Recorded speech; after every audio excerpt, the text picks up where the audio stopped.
welcome in. It's time for Your Life Matters with clinical social worker Dr. Beth Plachetka from Safe Harbor Counseling and Dr. Beth Speaks.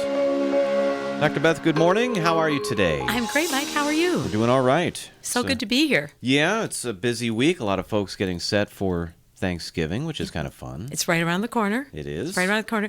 And I think it's really a good time to take a look at what gratitude does for us.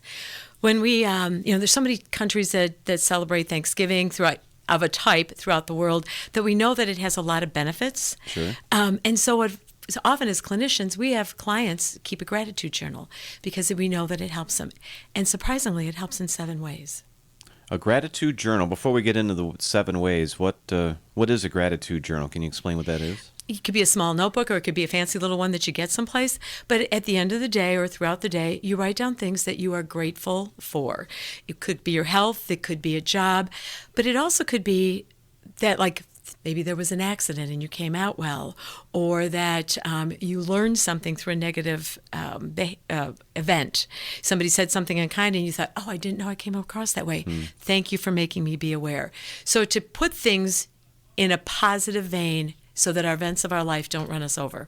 Okay. So it's a nice way to just kind of reinforce some positive things that are going on. Taking notice of even simple things that are nice and positive and good, and making a record of that, I guess. Exactly, and keeping ourselves from being a victim, because when we're grateful, we're in charge.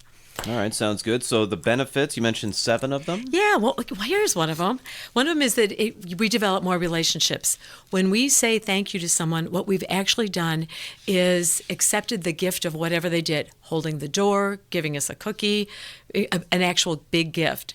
So if we want to have more relationships, gratitude is the way to do it. Okay.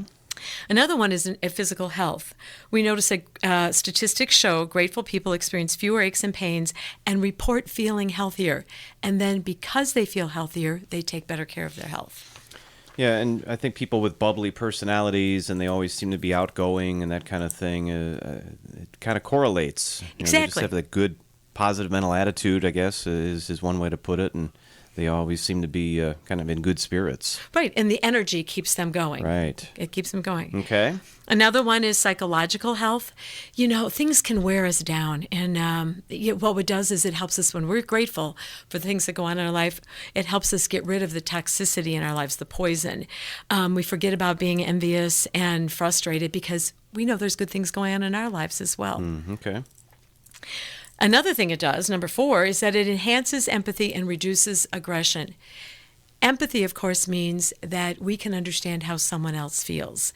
It doesn't mean that we feel sorry for them, but given the same situation, we can predict what they would feel.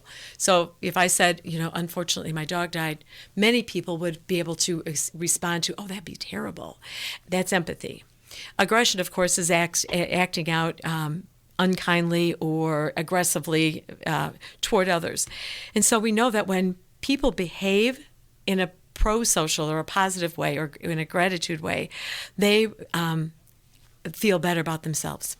This next one's a big one. I kind of like this because I think we all need a little more sleep, right? Oh, yeah. Sleep helps us be grateful, by the way, but also when we're not grateful, it interrupts our sleep. Yeah. It makes us anxious while we're sleeping. Our dreams don't get finished. We wake up sometimes in the middle of the night between 2 and 4 and can't get back to sleep as we ruminate over the other things, not really sure how to fix it. So turning to gratitude helps. So there's a way to, right before you go to bed to maybe, if you're keeping this journal that you mentioned, or just kind of jotting down some things that you're grateful for, and it's a nice way to kind of go into that sleep with a positive feeling. Exactly. And then also on days when you're feeling a little bit low when you get up, or you're off kilter because you got up at an odd time, it's great to reread that and think, hey, my life is pretty good. Sounds good. All right, we got 2 more. Okay, one is self-esteem, how we feel about ourselves, and not because we're all that, but because we do have gifts and skills that we can use to compensate for our weaknesses. And that gratitude journal or that gratitude attitude